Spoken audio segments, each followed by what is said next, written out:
Right, hope you're enjoying the event. Hope you're enjoying the networking. That's one of the things that I kind of think is really important, particularly when you get sort of different people around. Because in my career, I've come across so many people who think they are international world experts in things, and the reality is they just need to get out more and talk to people. And so I think whenever we get the opportunity to actually get out more, talk to people, then let's make the most of it. I was going to sort of rename this panel after the first panel as the hashtag FFS panel. I'll give you a clue as to the reason for that. I'm an optical physicist. When people start talking about how long DOCSIS has got left, I start to want to heckle. But we'll get on to that. What we are going to now look at is some of the sort of the technical and commercial opportunities and challenges that come, in a sense, after follow on from that first panel, which is, shall we say, sort of most technically focused. We're going to look at some of those different sort of, challenges, opportunities. We had hoped to have Sandie here talking about the circular economy. Unfortunately, she's had to leave, so we're kind of person down, but we'll try and fill in with the conversation. So, who's first? I think actually, the plan was introduce yourselves just briefly, and then we'll get into sort of the panel. So, Cesar, just briefly, as you are there, just say so everyone knows who we've got to start with. Yes, Cesar Ruiz, Learning Alliance. Okay. Hi everyone, my name is Xavier. I'm a VP Business Development at Broadpeak, and happy to be here today. And I'm Hamid. I work as an operations manager and solutions architect at Witbe. Also very exciting to talk today. Yeah, we are on Cesar. So the first one, talking about AI. Yes. Impact of AI. Thank you. Well, good morning, everyone. I will say it's the concept may sound as AI, but really it's going to be a workforce development with the association of AI and its application of the way that we're taking apprenticeship standards, the BEAD framework in the United States, and then how are we bridging the gap in order to attract talent. One of the things that we've learned in the U.S. is the fact that attracting the next generation of workforce, it's critical. I mean, if you look at our current workforce across the U.S., it is extremely gray, and a lot of that tribal knowledge is truly being lost. So what have we done? We've essentially built a framework where we've said over 22 years, Learning Alliance has specialized in identifying the workforce gaps, identifying a way to take the next generation of workforce, and identifying a way to actually provide learning and development that aligns more towards skills-based. In other words, not so much the logic of what is Fiber 101, but however, what do you need to know in order to do that job so that you can actually be a self-sustaining member of society in the US, while recognizing that telecommunications is not a job, it's a career. Because a lot of the youth does not wake up and say, I kind of think I want to go be a cable technician. There's no such thing as a poster board over any young man's or woman's bed saying that's what I want to become when I grow up. That just doesn't exist. So the key is, well, how do we make them realize that, hey, these are high-skilled, high-wage, targeted occupations, and that you're supporting an infrastructure that is critical to our society? Because just like you need water, electricity, you also need high-speed internet nowadays. And I believe that everyone got a really good understanding of how valuable high-speed internet is during COVID. So now here we are where there is about a 7-year gap, at least on the other side of the pond, where we've got to figure out a way to take the non-traditional learner that does not want to go to college, spend 4 years of their lives in $100,000 worth of debt, to end up like 65% of all college graduates without a job. Instead, the trades is really the framework, specifically in telecom, overhead and underground, in order to bridge that gap for those non-traditional learners. So what we're going to really talk about is, well, how are we attracting that talent? What does BEAD mean within the US? Because the fact is there's only one state in the US that has actually been able to apply BEAD, and that's Louisiana, which, by the way, only 2.2% of that implementation was low orbiting satellites. 2.2. That's all it was. The mass majority was fiber and fixed wireless. But what are the impediments?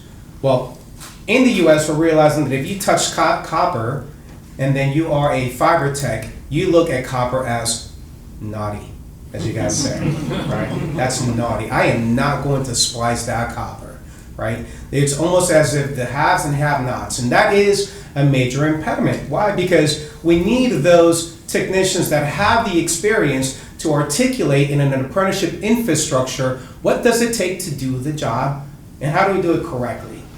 And I will admit, one of the issues that we have over the pond is the fact that there's almost no standard. I'm only as good as the guy or the gal that trained me prior. There's very little consistency at all. Almost none. Therefore, if I show up to an enclosure and somebody sawed it off, don't ask me why, and then tucked it back together, and I open it up and it's a rat's nest, I've got to go figure that out. That equals bad network, bad fiber. So really, when you look at what we're doing is we're essentially taking workforce development and we're applying an AI framework under a structure of apprenticeships, a word that is very rarely ever used in the US, by the way. You guys are blessed here in Europe to actually have apprenticeships, apprenticeship standards. And apprenticeships are not looked at as ugly here. In the US, it's not so pretty.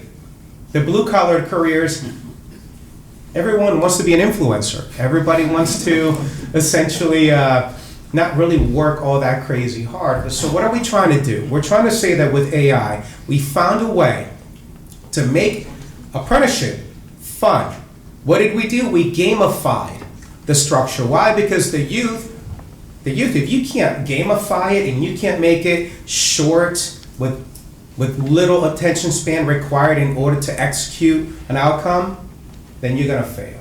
And that's what we've run into. So this is really going to be very high level because a lot of good stuff was already covered earlier, and I am not going to repeat it for you.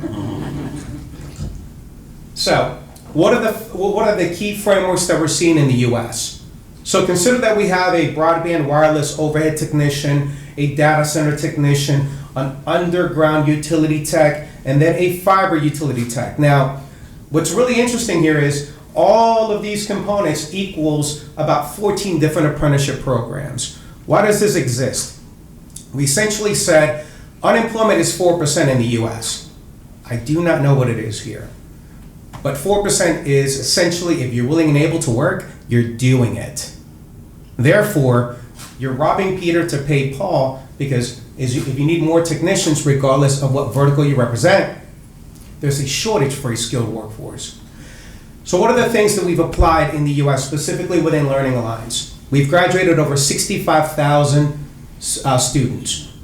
In the telecom space, we're at 12,000 technicians. We're 9% of every technician in the US. Now, when they came out, what were they? Well, they were either at-risk youth, which are young men and women that did not see themselves going to college, or that thought, I may not even get a high school diploma, but I better find a way to actually have a job or a career or I'm in trouble. Or they were English as a second language, meaning you were a legal immigrant into the US. You're learning English, and then we're taking that talent that is really underserved, and we're identifying a way to give them the necessary skills to represent that blue-collared workforce that we need in telecommunications. And then lastly, probably our most powerful, is our US veterans. If you are a veteran, my right-hand person, my COO, is British Royal Navy.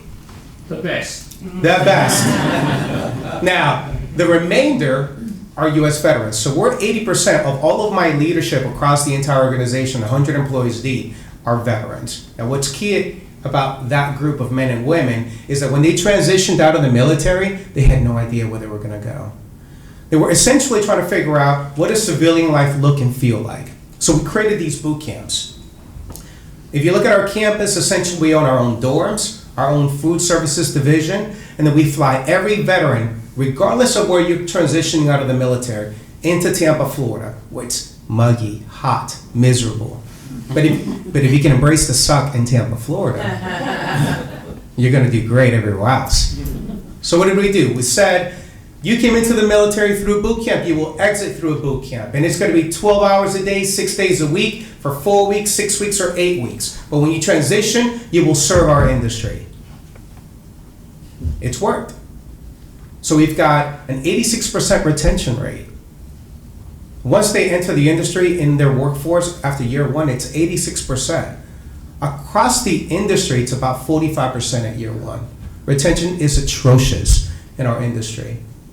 But what did we do? We bridged the gap. We created the tower bridge, essentially, for our industry. One of the two key components that we look at is the recognition that whether you're overhead or underground, there is a black cable that's going to come into your home or your business, and whether it's fiber or coax, it's irrelevant to you as the consumer.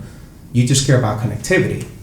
So we had to ensure that we removed the gap of stating, well, you're going to be working in coax and you will be working in fiber, so that you can support the industry, because right now there's a lot of high split, and even though there will be a fiber component, and there is a fiber component, we have to work up to that.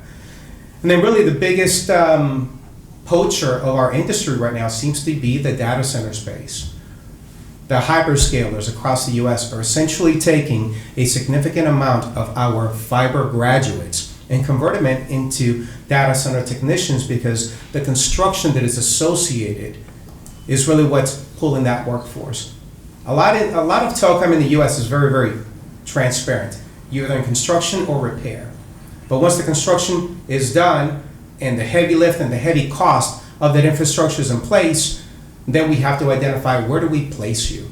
Where do we put you? Because again, you can't have 10,000 technicians when you know that after the build is done, you're only going to need a tenth of them, right? So this is the structure. Now, in the US, it's slightly different. Terrain dictates everything, right? So for us, we have really an equivalent to what you guys have here in your global evolution. BEAD is really the next framework over in the US. Now, the president did modify it. I will state only one state has actually applied it, utilized it, and began their implementation, and that is Louisiana. Now, Louisiana, 2.2% of the entire build is going to be low orbiting satellites. It's not the majority. It's minimal. Why? Because of the requirements within BEAD up-down speeds. It is mass majority fiber. Now, the modification states, and I represent 23 different states in their Office of Broadband, where legislatively we've been working hand in hand to identify what are their requirements, because no two states are the same. And the truth is that there will be a lot more fixed wireless. And you can really expect BEAD to be driven based on what's going to be the lowest cost implementation, and that's where the US government's going to be going. And removing some of those additional components, which one of them is a mistake, workforce development. The states have until, I believe, September to submit their modifications, and that's going to impact what happens on that side of the pond. You guys have a huge advantage. From everything that I've read, you're 50% already done with your implementation. Congratulations. We can't move that fast. My jet lag is moving faster than that. But I will say that you guys have done an exceptional job, and I'm grateful to be a part of this team in SCTE UK, because we believe that there's a lot that we can learn in the US about what you've done here. And hopefully we'll be able to share some of the successes also. Workforce demographic, it is an aging component. We are losing a lot of tribal knowledge. I do recommend what we're going to be doing in the US, and I pray that we can do here in the UK, is the articulation of what is that aging workforce, what do they know, and then quantifying that as a standard, because unfortunately in the US we have a huge barrier to entry, which means I'm only going to be as good as whoever you put me with. So if he's a great coach, I'm going to be a great technician, but if he or she has bad habits, guess what happens to me? I will carry that in perpetuity. But instead, if we embrace the framework of apprenticeships, and imagine if there was an AI agent that sat within the comfort of your capability statement, whatever piece of technology you utilize that looks at your statement of work and whatever you need to execute, and then the standards defined by our agent workforce can be the agent that can ensure that I'm actually executing accordingly. That will be a force multiplier. That is really something that I believe will be very, very valuable. And the opportunity is, how do we make it so that it accelerates and gamifies the job itself? If we don't gamify, I am telling you right now, our youth will not participate. You have to make it competitive. You have to make it fun. And the skills and tasks have to be well defined and organized in that gamification. And that's where agentic AI can really play a constructive part in this evolution. So the autonomous modes that really does the diagnosis of the orchestration and the work order validation is something that we've been able to actually work on. We've been utilizing a partner within Nokia that has a lot of the frameworks already in place. It does a great job of the outputs. It really does the validation in the training system. And then in our framework, what it does that's pretty significant is, look, if you're in the field, you've got to be able to prove through apprenticeships that you know what a competency is, right? So picture and video evidence that you know how to do an enclosure, a tray, that you know how to seal it correctly, you know how to splice it correctly. That picture and video evidence gets loaded into the system, and our AI basically simulates it to confirm whether or not that competency has been verified. The reason why that's going to be important in the US, and I believe it may be helpful here, is because when I leave operator X or contractor A and I go to contractor B, I'm saying that I'm a level 3 technician, and you have to take my word on it. There's no validation of skill and competency that is transferable. And I think that's a massive opportunity. So when you think of workforce development, it should really be the association of skills and competencies that align with certifications that verifies that we are who we say we are as a technician. And that if we know how to build an enclosure, that it's done correctly. Just because you put one together doesn't mean you gain that competency. Third-party validation will be important. So this is a great challenge and opportunity. We were able to basically take the alarm logs and apply it backwards and ensure that we were able to ensure that the right technician doing the right task and responsibility was going to the right location. So one of the key outcomes that we realized was the reduction of the fault location. Typically in the US, it was taking between 60 and 70 hours to determine where's the outage and why. What a lot of the technology is doing, specifically from what we did with Nokia, it was their ability to essentially determine to the operator whether technology actually is. Turns out 25% of the technology that was in the field, the operator had no idea where it was. Don't know if that happens here, but we ran into that. So all of a sudden, they're spending 60 plus hours trying to determine where is it occurring and why.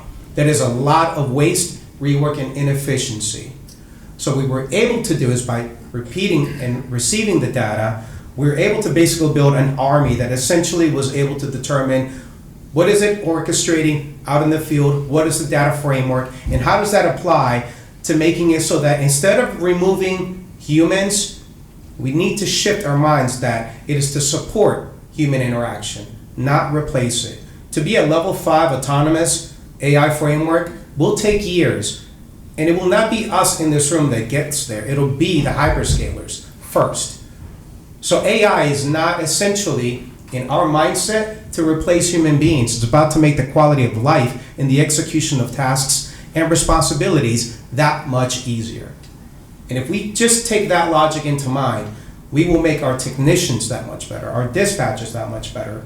It will reduce basically everything that's an operating overhead. So let's take that into account and see how we can acknowledge it. So distillation and the feedback loop. This is something that we learned the hard way. Our feedback loop was essentially broken. We worked with a partner that was trying to utilize AI without the feedback loop of a human And instead of putting it at the technician level, it was being utilized at the operation NOC. Two things that we learned is that there's a lack of communication in bridging what is currently occurring in the field and what is being diagnosed and what engineers are defining as the faults. So we were able to really take a smart agent approach, putting it at the local level at phones.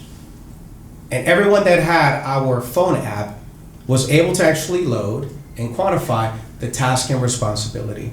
And as the reports and the gaps became available, it would update it into the agent and then ensure that the modification of what does the closeout look and feel like, so that it would reduce the number of truck rolls and the amount of revisits that were necessary. Now that's only for a lot of the troubles, but we were able to really demonstrate that, and I believe that with this application framework, it will really help workforce development in the future. So I say all of that to communicate that let's really look at how we're going to apply really the adoption roadmap. And to integrate in the orchestration of the closed loop repair is something that I think will be very, very valuable. I don't want to repeat a lot of the great things that were said earlier today, but essentially we have to start looking at which systems we're actually running, what networks, and what faults are taking place. So I believe that this is going to be something that I hope everyone looks at, that tech replacing humans is not the way to go, it's tech empowering humans. And if we just take that frame of mind out of this conversation, if we empower humans, we increase throughput, profitability, and network access. That's it.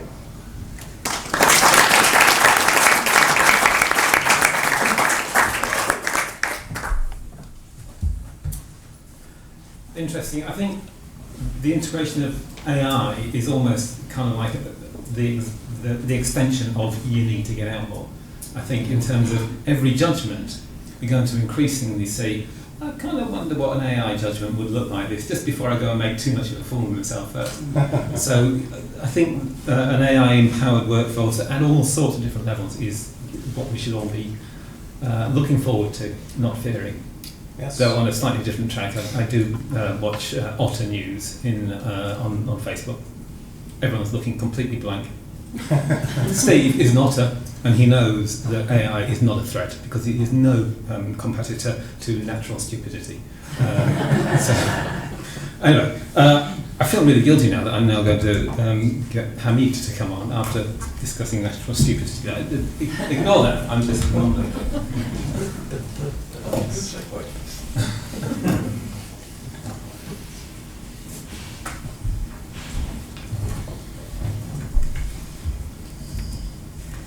Well, good morning, everyone. So yeah, my name is Hamid. I work as a solutions architect and operations manager at Witbe. I'm actually 35 years old, which makes me officially a millennials. And like everyone belonging to the same generation as me, I was lucky enough to grow up and being raised with the great film American culture. And I actually grew up with amazing films like this ones that you all probably know. So yeah, Beverly Hills Cop, Rocky, Star Wars, Matrix, probably my favorite one, Terminator, the second one. Those films actually made me laugh, cry, tremble sometimes. They truly marked me, and I believe they marked still a lot of people. And through them, we discovered, I think, something truly magical, which is a wonder of great American storytelling. We were feeling emotions with these great films. So the magic crossed the Atlantic, and yeah, for me, that's where Across the Pond truly begins. It's that influence, that admiration, and I think we all know this iconic scene from cinema history.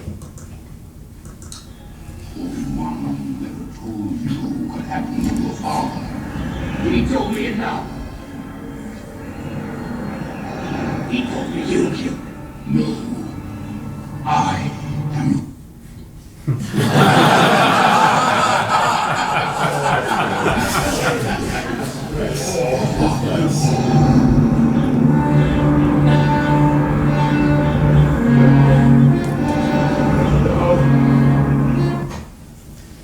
Frustrating, isn't it? Yeah, that little buffer, that glitch is enough to ruin the global experience. All emotions are gone, unfortunately. So yeah, it's just a few seconds, but it's enough to stop feeling what the film is trying to share with us. So if you feel that experiencing this kind of glitch, of interruption, too often is enough for you to make you abandon a subscription, then you're not alone. Almost 47% of US users actually cancel the subscription due to buffering. So this is highlighting the importance of quality of experience when it comes to watching content today, and it's becoming, of course, more and more challenging. So we live in a time where, everything is available at our fingerprints, and yet delivering a smooth experience, smooth, reliable experience has become more complicated than ever. And that's true on both sides of the Atlantic. In the US, just as in Europe, the streaming industry has become actually, a labyrinth. As it was mentioned earlier today, there's dozens of platforms now. There's simultaneous international launches, multilingual catalogs, ever higher user expectations. So what's the result of that? It's a massive operational challenge where every bug increases churn. Studies show that every second of delay increases the likelihood of abandonment. What we see with the number of offers that we have now is that people stop complaining, they just leave. So the complexity is made even worse by the fragmentation that we are seeing. There's more devices. Some of studies are predicting that we're going to have over 4.2 billion of connected TVs by 2030. There's a huge mix of operating systems, applications, hardware that are being released on a regular basis. There's constant updates as well, coming with sometimes shifting bugs. So it's a monumental headache, actually.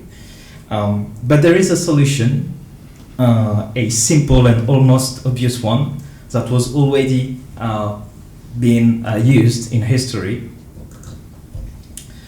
It's a solution that has been used in industries like automotive, finance, logistics.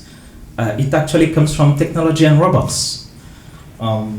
So this quote that you're seeing was written by Nikola Tesla in 1935 in a context of industrialization, of course, saying that, there is no reason why humanity should not be driven forward with a tremendous acceleration by utilizing these robots that represents an unlimited source of energy.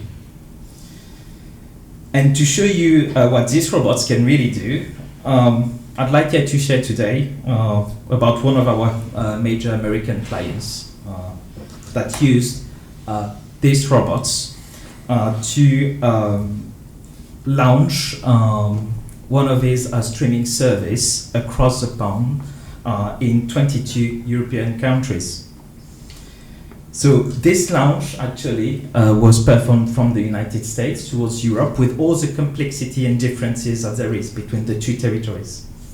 As you may know, there is, for example, in Europe, 24 official languages. Some regions has their own alphabets as well, and the habits of the users may differ as well in terms of content, but also the way to play and to have also preferences on audios for the different assets that they are watching.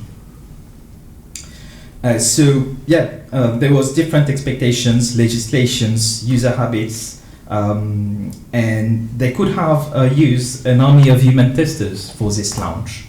But this is where having robots makes a huge difference, because with robots you can have an operational force that cannot be compared with human testers, because you have an army of robots ready for you to work 24 hours a day, 7 days a week, to perform a global test and provide you with the observability, which makes today the real difference, the observability of your service when you're launching it. When you're launching your service, you want to have a view on how good it is, how good is the experience from the user point of view.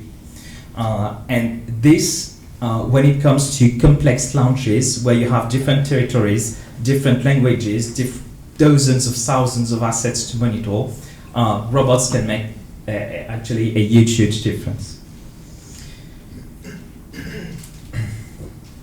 So the result actually that you're saying was to be able for this customer to address 22 European markets, over 70 real device monitored remotely, and several assets with languages being checked for this launch to make it a success.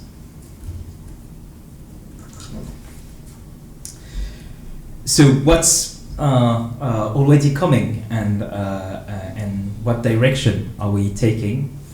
So the robots can allow you to have a strong human task force by performing a huge number of repetitive actions. These robots actually aren't just following simple scripts anymore. They can have a form of intelligence by, for example, learning how to read and navigate menu structures or keyboards across platforms. They can seamlessly adapting to every UI with AI algorithms. And we are entering an era where these robots does not only test, they understand. So instead of describing very small actions to navigate, for example, we can just have one global instruction. So saying to the robot, recognize where you are and navigate to this menu, submenu itself. So by becoming more and more intelligent, the power of the robot increases, because you need less time to perform validation from the end user point of view. And that's the heart of it. That's our mission, to bring with these robots the magic of the cinema. And whether you're in New York, Paris, in London, whether it's Star Wars or just a local indie documentary, robot can help. And just wanted to finish by saying, what if tomorrow the emotion no longer depends on the loading time as we experienced it, but only on the story being told. This is our challenge today, to focus the user only on the story. And by that we need a quality of experience as close as possible to perfection. Thank you very much.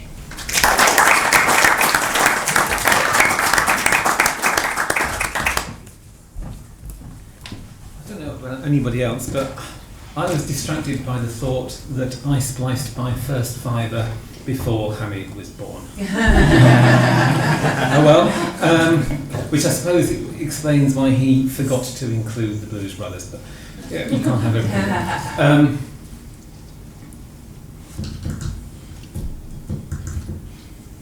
Xavier. Very good. So I think we're more planning to have a conversation with You're leading us Sandie. to a conversation, absolutely. We'll do this together. Good.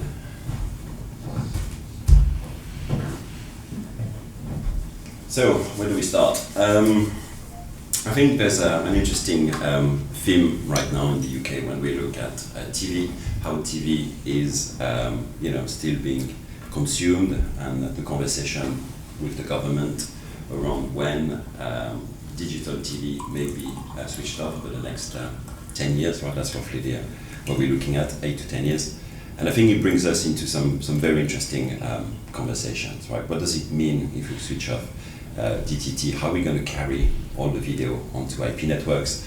This brings a lot of challenges. We've seen in the streaming world, obviously, audiences are moving to streaming. We watch, we talked about it, a number of streaming services today. But how are we going to deliver this extra load of video through the networks? And I think this is where there are some interesting points, right, that we should be exploring today. For me, one of the things that is becoming more and more relevant is not necessarily the technology, right? So I come from a technical background. We talked about apprenticeship. I actually came to the UK for a 6-month internship with Cable and Wireless back in the days, right, 2005. It was, that became Vodafone, a fixed network actually here. And 20 years later, I'm still here, still working in video, distribution, triple play technology. And what is interesting is, we have the technology now. We know how to deliver content, whether it's what we do with CDN or multicast distribution. We know how it's done. But we get into the more interesting aspects, which is more society, right? If we switch off digital TV tomorrow, what is going to be the impact on people's life, right? A lot of us here know how to install applications on phone, connected TVs, but I'm not sure my parents are comfortable doing that, right? So what happens with people who rely on traditional TV service, the very simple experience of plus and minus button to change channel. If we start getting into applications, having to install various apps, having to update apps, to consent to data being shared and GDPR and all that, it makes the TV experience very different, right? So I think those questions being raised now, I think for me are very interesting, right? Because again, the technology is done.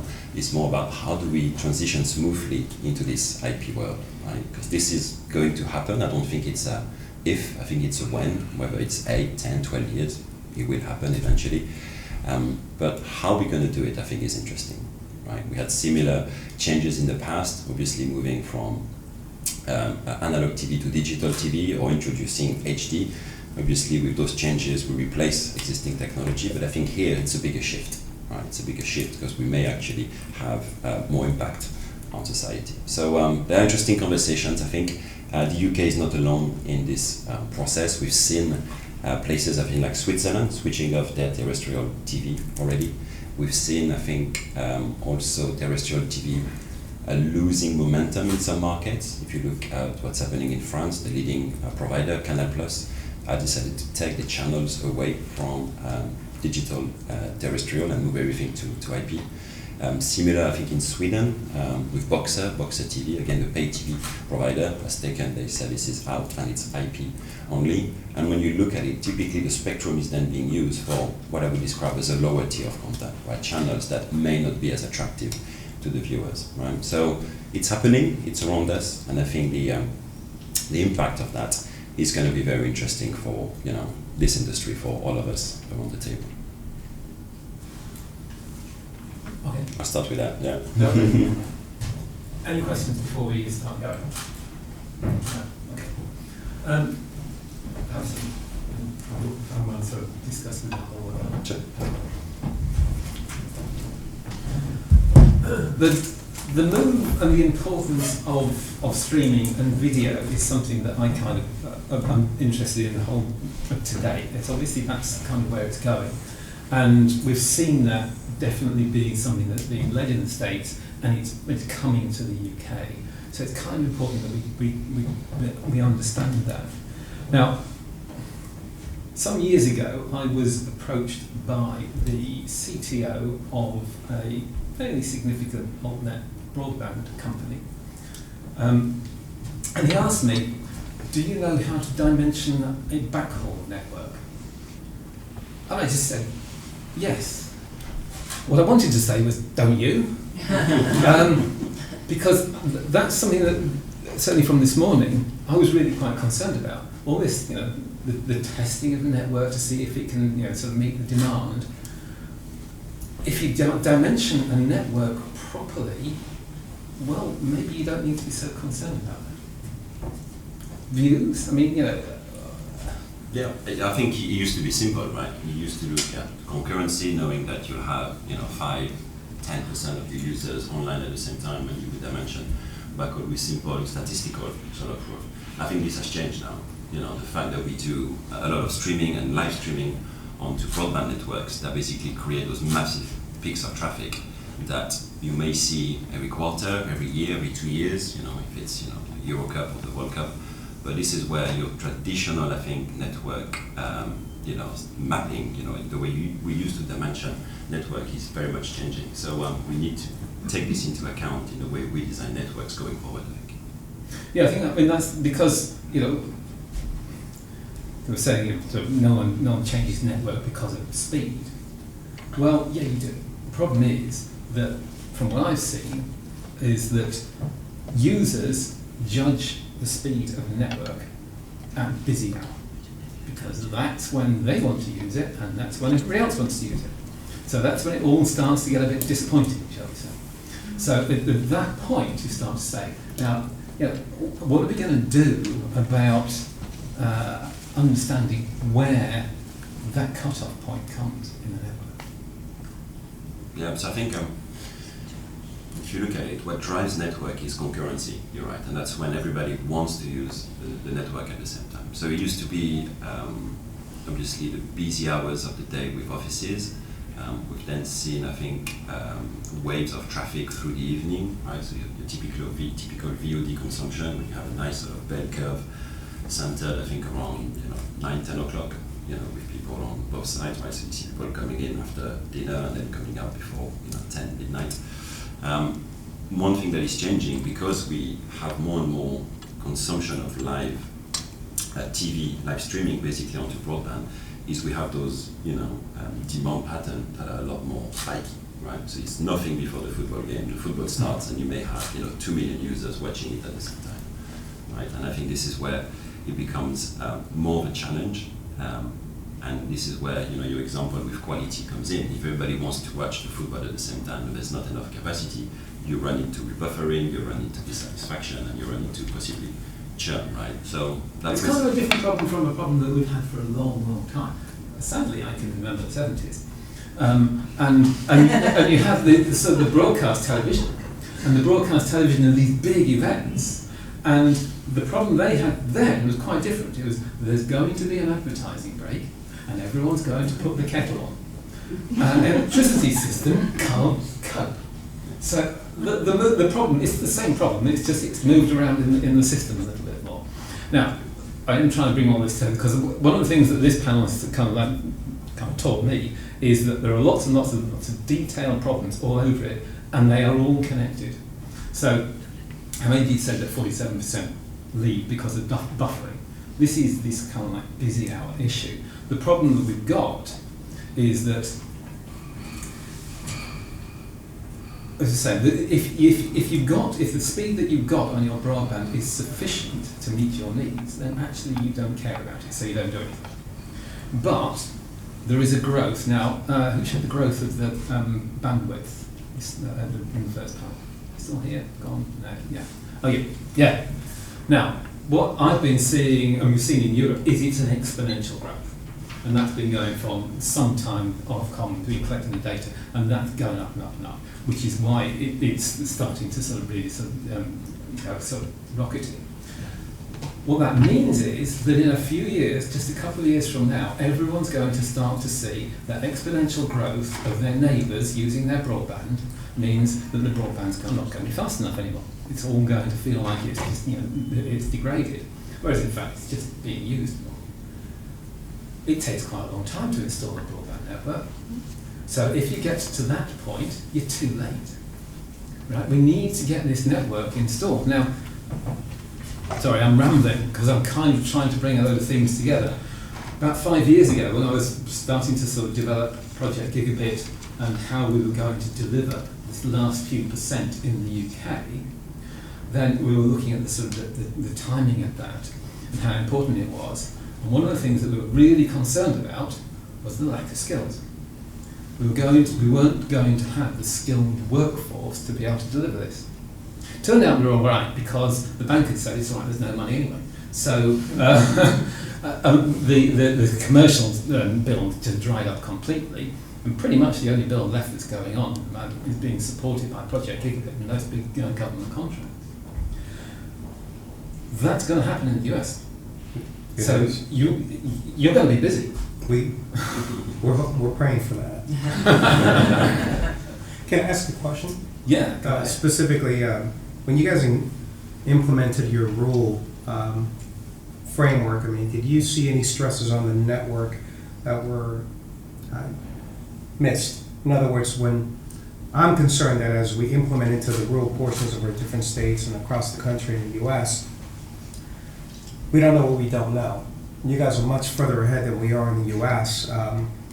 Was there anything that you guys can share that was a surprise as it associates to your rule implementation? Any thoughts from anybody? Input welcome. I can do one thing that's kind of relevant to this, is that for the most part we got away with it. But it was a lot closer than most people thought. So in 2020, funnily enough, there was a big demand for broadband and streaming, video conferencing. Although we said it's been an exponential growth, it's been going up 30% per year Right. for a long, long time. In 2020, it went up 36%. Now, the difference between 30 and 36 doesn't sound a lot, but it was huge. And the network was just enough to cope. But what that means is, if COVID had come 2 years later, and there'd been another 2 years of 30% before that 36% came, we would have been in trouble. So we really, that's when I saw the figures, I thought that was close, because if that had come later, there would have been a lot more problem. So, you know, and I guess the answer to the honest answer to your question is, were there any problems?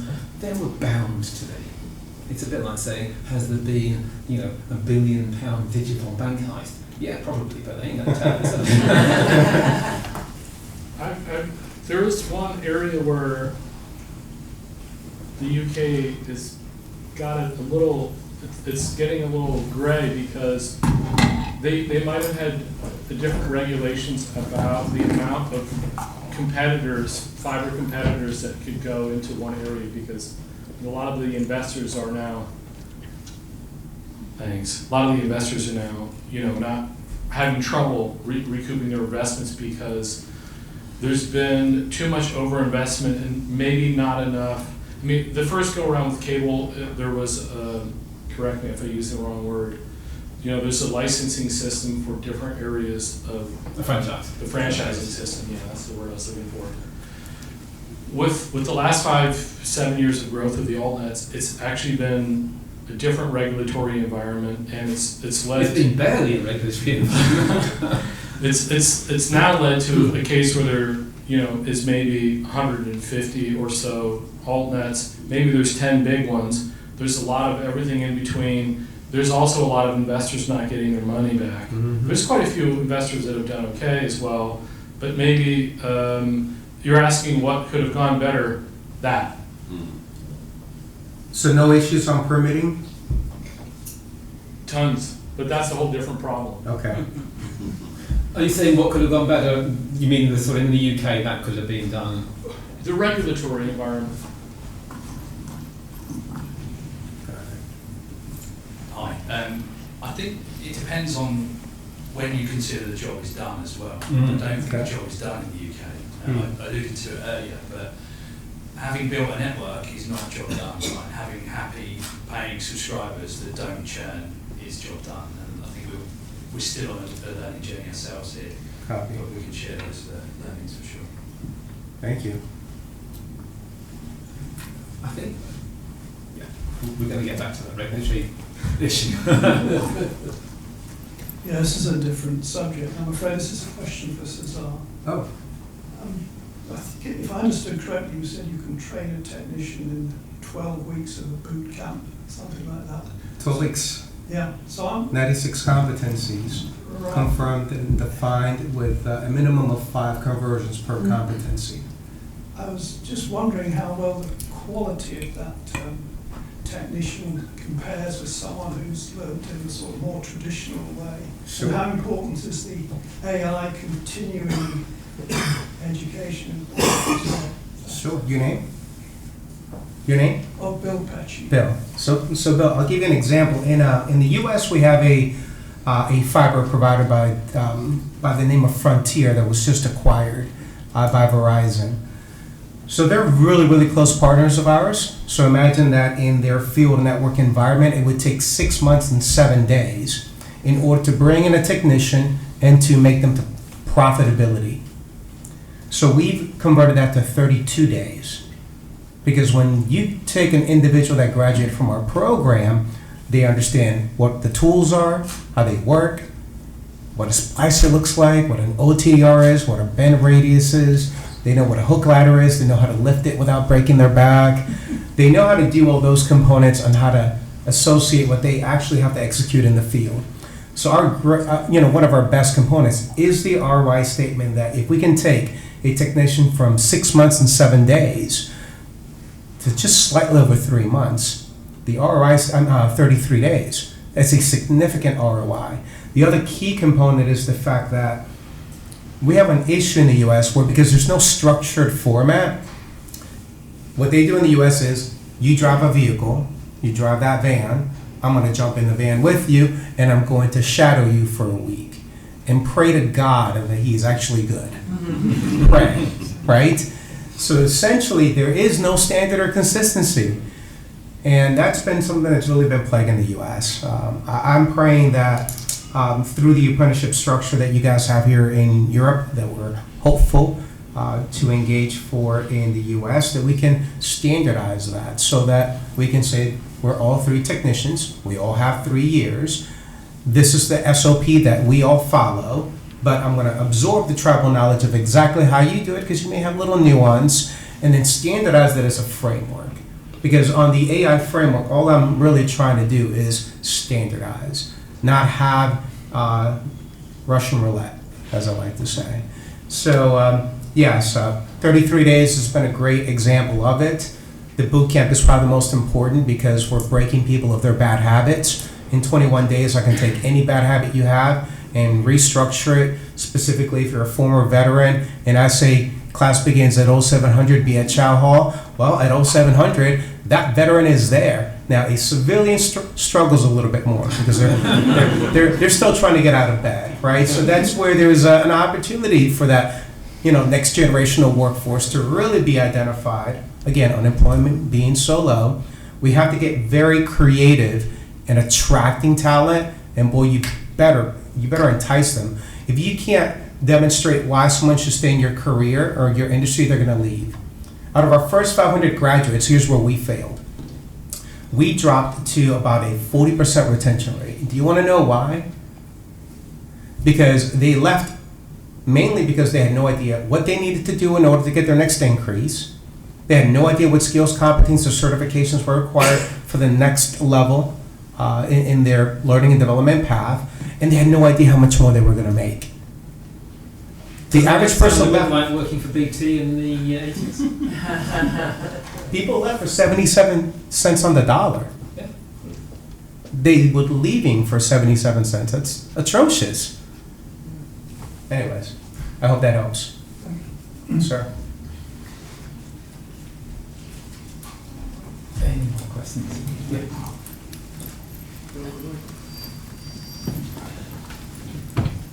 Thank you. So, Cesar, carrying on with the conversation you just had, one thing you didn't cover, I don't think, was who's paying for these people? Are they paying themselves to go through the training? Are the companies they're going to, have they already got a job to go to, and they're being funded in that way?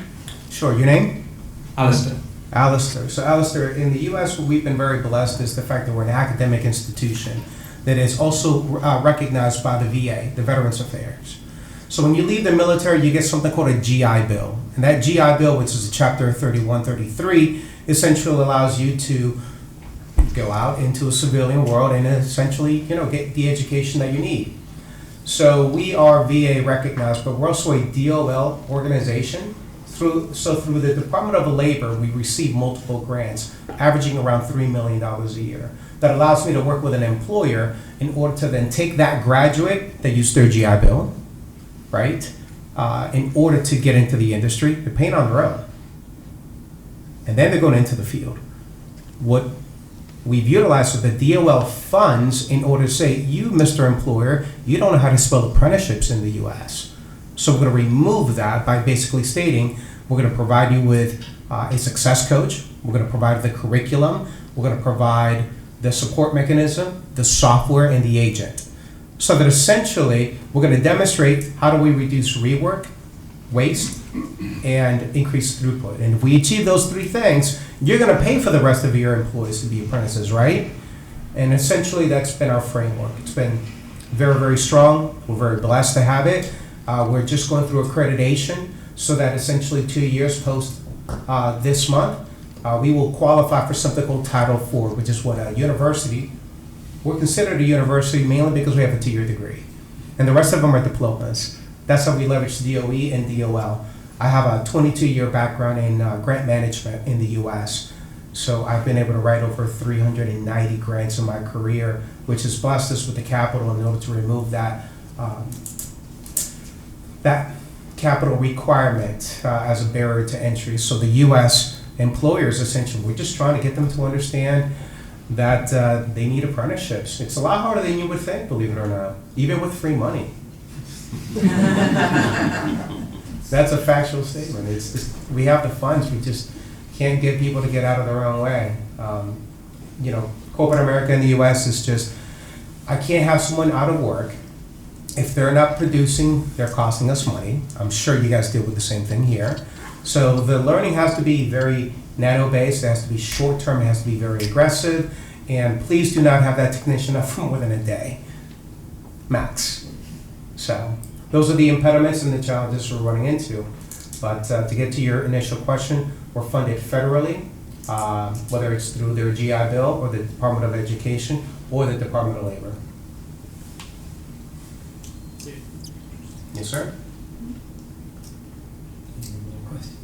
No more questions. That is good. That's mic drop.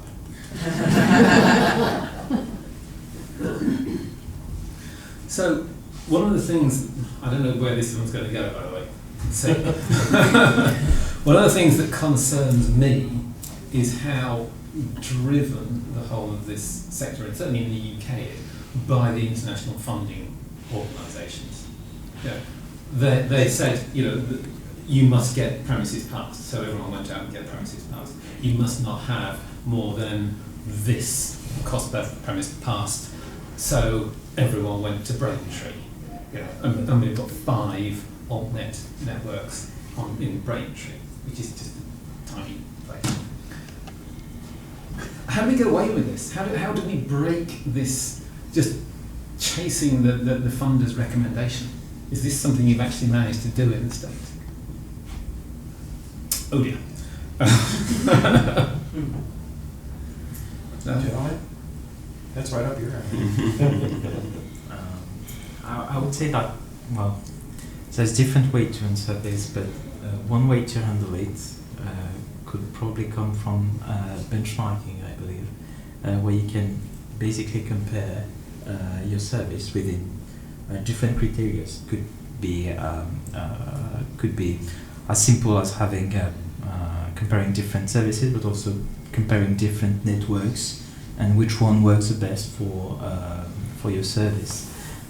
Once you have this data, then I believe you have a little bit more decisions power to go through different challenges that you are facing, and trying to go a little bit more ahead of the regulations, having one step ahead by trying to have a bit more KPIs on what's going on your service, and what are the conditions that put your service on top of the others based on what you choose.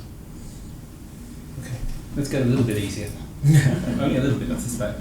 Consolidation. There's this view that we've got this over 100 altnets in the UK who have code powers so they can go and install stuff in roadside and so on.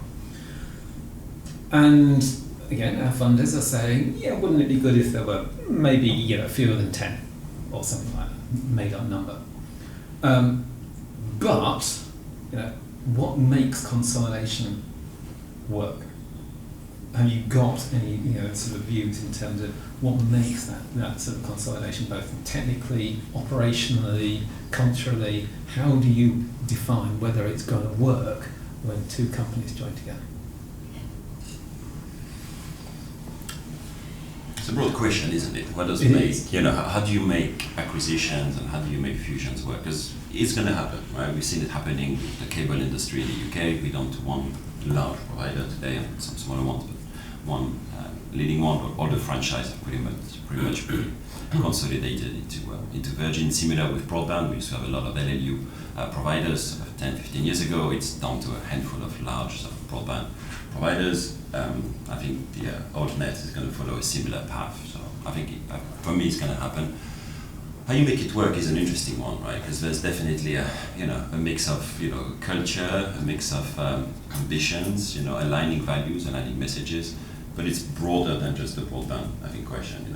Having been through many acquisitions and spin-offs and all that, I think it comes down to being able to retain the right culture. I think this is something that has driven me out of certain jobs sometimes when the shift is too broad and it doesn't align with what I want. But yeah, it becomes, I guess, quite a personal choice, a personal question. Right? Can I ask a question to that? Yeah.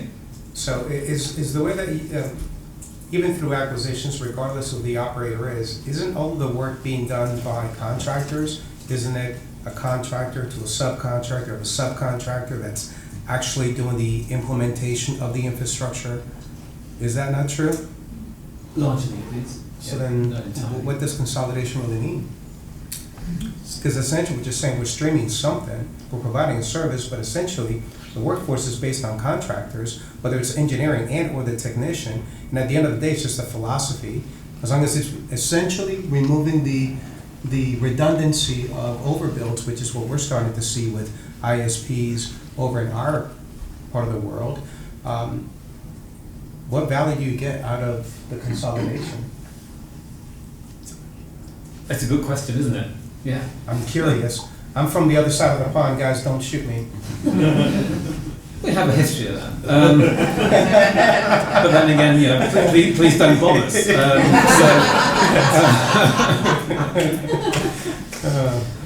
So could I'll just jump in a little bit? I mean, we see a lot of consolidation in the States, of course, that recently announced, Charter, Cox, but, and I won't name, there's a specific tier one that has done multiple acquisitions over the years, and the networks that they acquired are still being run as those networks existed years ago. So, one of the reasons for consolidation is you're trying to build scale, economies of scale, whatever it is. I don't feel that that's often actually reached that goal because it's so hard. It's difficult to do. It's really hard to do, right? And what happens then is the opposite happens, is now you've got a really complex network of, most operators have multiple infrastructure providers, but when you go buy other companies, acquire them, try to put them together, and you don't actually settle on a standard set of manufacturers, for example, you're now managing a lot more. So the problem actually, it becomes more of a problem and the opposite of what you're really trying to solve as an acquirer. At least that's our observation. Copy. Yeah, mostly because of your assets in the ground, right? It's very difficult to go and rip out, routers, equipment you have in the ground to say, we're going to have one platform. So you typically look at the next generation network, but that might be 10, 15 years away, right? Well, right, and there's even more complexity, right? Because that's not an overnight swap out, right? So that's the one thing that we see in this industry is it's getting more and more and more complex, right? As whether it's due to consolidation, whether you've announced that you're going to fiber, but it takes a lot longer and is more expensive than you thought. Yeah. And now your DOCSIS plant, which you thought was going to be gone, is you've got a life of another 5 to 10 years that you've got to figure out how to squeeze the most out of that plant. So these are the things that we're seeing a lot of in the States. How many of you in the audience are for the consolidation? One lone soldier. and someone who's hedging her bets a bit. Yeah. I noticed that. I'm in trouble if I raise that. Okay, you don't have to. No need to get prosecuted. I think That's kind of an interesting question, isn't it? I'm curious. And it's all down to the very different competitive frameworks that we've got either side. So, I mean, in the UK, we have, Braintree, 5 competing infrastructures. I looked at that and people started to say to me, well, how many operators are there going to be? You think, well, okay, there are 30 million homes in the UK. And you need to get to at least 1 million homes to be kind of commercially viable. So, 30. It's fine. Except you think, okay, the first one, the top operator, is going to take half of them. And then the next one's going to take half what's left. And then they're going to take half what's left. And you get down to about 4 before you're down to sub 1 million. Okay. The problem is when I actually, and that was just a sort of theory based on Pareto. But when I actually did the research and found out what it was, the first one takes 2/3. And then 2/3 of that, and then 2/3 of that, and then you don't bother. So you down to, there are 3 operators that can scale over 1 million homes, and then you're into just dust. So since they monopolize the industry, that's why you guys are believing that this consolidation is almost required. Well, now here's where the theory changes. Sorry, go on. No, I think it's interesting because consolidation can be at a country level, right, which is, I think, what we're going to see more of here. It can also be across countries, right? There were discussions recently around building super operators across Europe, right? Because in the US, your sort of tier 1s are much larger than our tier 1s here in Europe, right? And would it make sense to potentially reduce the number of ISPs across Europe, right? Because we have probably 4 or 5 large broadband providers per country in Europe. Would it make sense to have much broader sort of Deutsche Telekom group or Vodafone group or Orange groups that would span across? Let's just call it on Disney. I said you got a question at the back first, and then no, sorry, you've got the microwave. Microphone. Just a quick comment that if there's 150 altnets in the UK, I don't know how many there are. There's a lot fewer major investors, so it's the investors that will determine where the mergers occur. That's a good point. Yeah, that's a good point. Just to add, I think we have to look at it from the consumer perspective, right? So, do you want 5 different cable connections coming to your house just because you've churned and got from one operator to another? From a consumer perspective, you really only want 1 or 2. Nobody has 5 water supplies, 5 gas supplies, 5 electricity supplies. That's an interesting one, though, isn't it? Why would you want 5 fibre supplies? Because you can choose from the pricing scheme of dozens of water providers just by having one pipe. You don't get the same in telecoms. So at the moment, do you want more than one? Probably not. In 5 years' time, do you want more than one so you can go and play in the market? Yeah, you probably do. Yeah, don't get me wrong, I'm not saying that you don't want choice. You do, you need choice, but you don't want 5. You want 2. That would be a bit much. Yeah. Actually, that's what I was gonna say. Like from a consumer perspective, you want to have a competition. I've had fiber for about 5 years. I can't change because there's no other. So I have no power for the pricing. But then we do need the consolidation because there's no financial sustainability for the networks themselves. When they're so small, they cannot survive and they can't reach that scale in terms of cost. So from that perspective, you basically have to go with the investor side where they're going to need to become sustainable in the long run and compete with the incumbents. I think we have to recognise. Talk about that one later. But in that thing about multiple providers, it's not about multiple providers of the fibre itself, it's about multiple providers of the service. Consumers don't buy the fibre, they buy the ISP. Here's where we go full circle around to the regulatory environment, because in the UK, the ISP owns that last bit of fibre. Not when it comes to OpenReach. Not necessarily, right? Yeah. Oh, okay. Yeah. No, but you have but major operators who are also ISPs, like Hyperoptic, for example. But they don't necessarily provide the ISP service for all the customers of the fibre. Speaking of somebody who has 2 fibres to his house right now, one from BT, one from an outlet. It's lucky you don't live in Holland, you would have 5 or 6. But I wanted the second one because BT doesn't provide a competitive service because it doesn't provide symmetric. Thank you. Okay. That's a great, I got a lot. Am I right in thinking we have stumbled our way through to lunch? We have. So we're just going to continue. No.